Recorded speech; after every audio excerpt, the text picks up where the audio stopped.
Today we're looking at my physical A chain.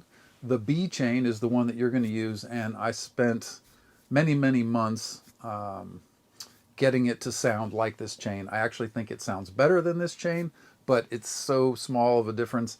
I could use either one. I could use what you're going to use. I could use mine. I could probably interchange them. I got it that close. So you're actually using what I've used on every record, every style. I have hundreds of clients a year. I've done 9 Grammy winners in the last 12 years. So this is going to work for you really well. It's fairly simple in terms of 4 analog pieces, and let's get into it quickly. So the D to A converter is an old Mytek 8x192. The reason for this converter is that it adds transients, and that's really helpful. Its particular distortion is transient rich. From there we go to the Overstayer, which is a stereo FET, basically like two 1176s that have been really well matched, but a Jensen transformer with not as much color as an 1176. And that is the color option that you can put in or out. Other than that, the rest of the chain I use all the time on everything. And the next is a very tweaked Focusrite EQ 315 Mark II. We took out a ton of capacitors. We replaced ICs. This is a very beautiful, clean sounding version of that EQ.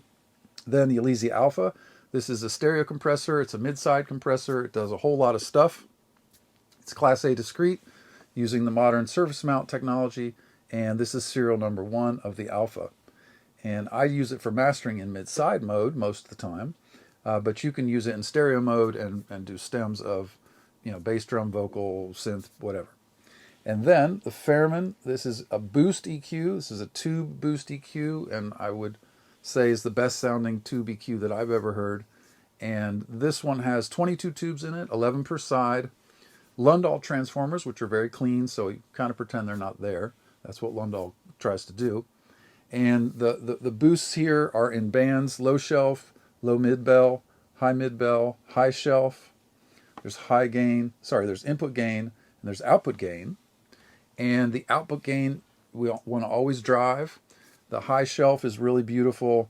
The high mid boost is really beautiful.